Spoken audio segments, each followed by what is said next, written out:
جس کے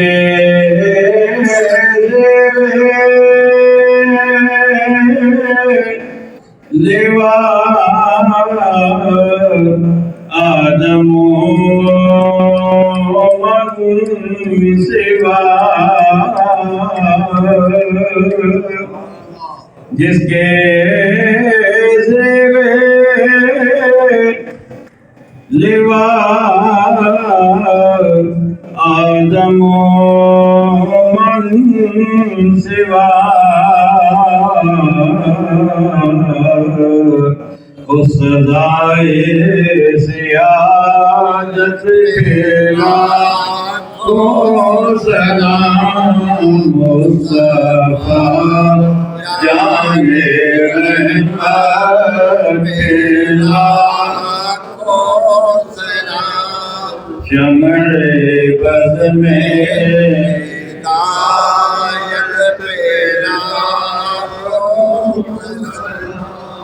آج ہم نے امام اہل سنت کے اسلام محبت کا 10واں شعر پڑھا ہے۔ اس میں امام اہل سنت نے آقا کریم علیہ السلام کی وہ شانیں بیان فرمائی ہیں جو روز محشر ظاہر ہوں گی۔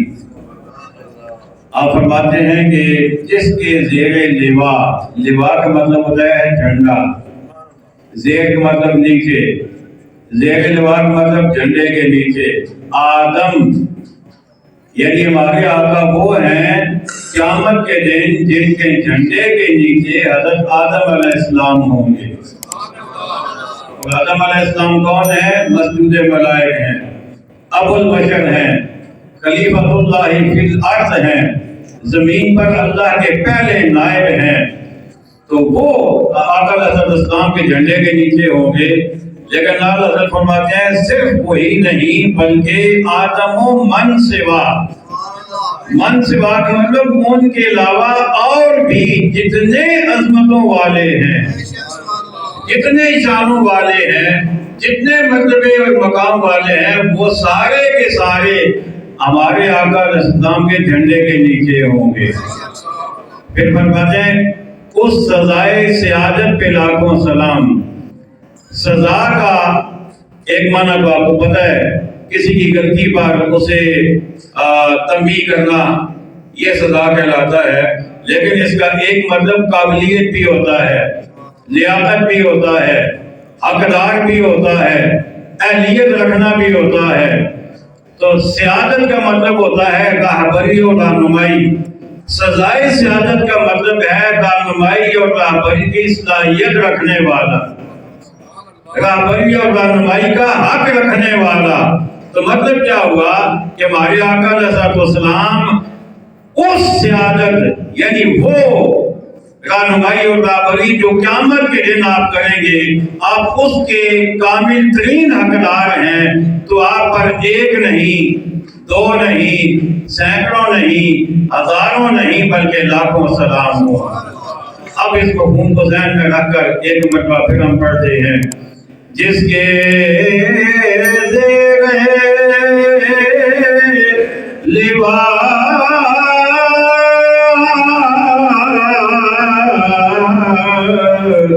آدم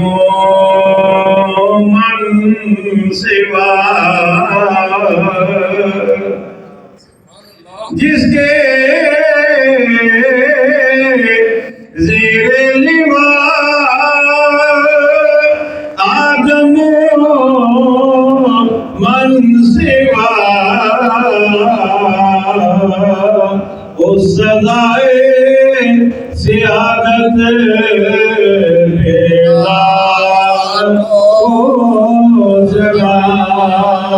مصطفیٰ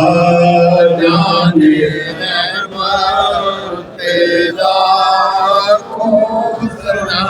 شمع بز میں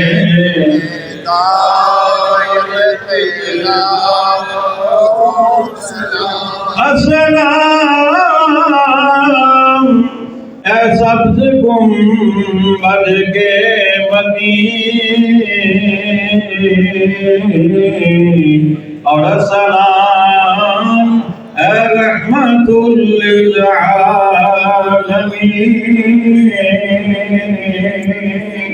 یا الہی صدقہ ذکر رسول یہ سلام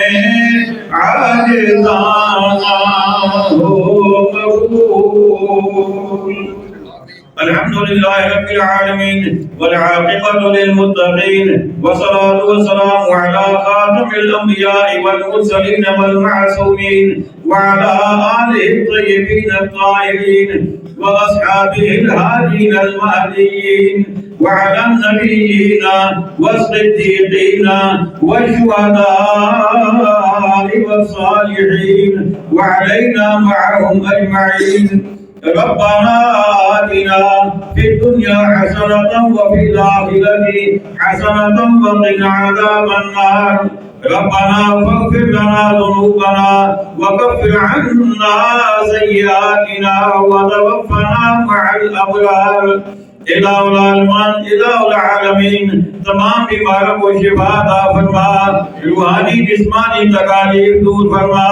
یا اللہ جن بیماروں کے لیے کہا گیا انہیں شفا عطا فرما میرے بھائی یہاں پیچھے تشریف فرمایا ان کے بھائی یا اللہ بیماروں کو شفا عطا فرما میرے بیٹے کے استاد گرامی یا اللہ ان کو بھی شفا عطا فرما ہر بیمار کو ہر لاچار کو ہر معذور کو شفا عطا فرما یا اللہ ہر تندرست کو خوشحالی عطا فرما ہر بے روزگار کو روزگار عطا فرما یا اللہ سب کی محتاجی کو دور فرما الہ العالمین باران رحمت کا نزول فرما رحمت کی بارش عطا فرما یا اللہ کشمیر فلسطین اور جہاں جہاں مسلمان آباد لیکن محکوم یا مجبور ہے یا ان کی مجبوری کو دور فرما ان کی محکومیت کو دور فرما وصلی اللہ تعالی علی خیر خلقہ ونور عرشہ محمد وعلی آلہ واصحابہ اجمعین برحمتک یا ارحم الراحمین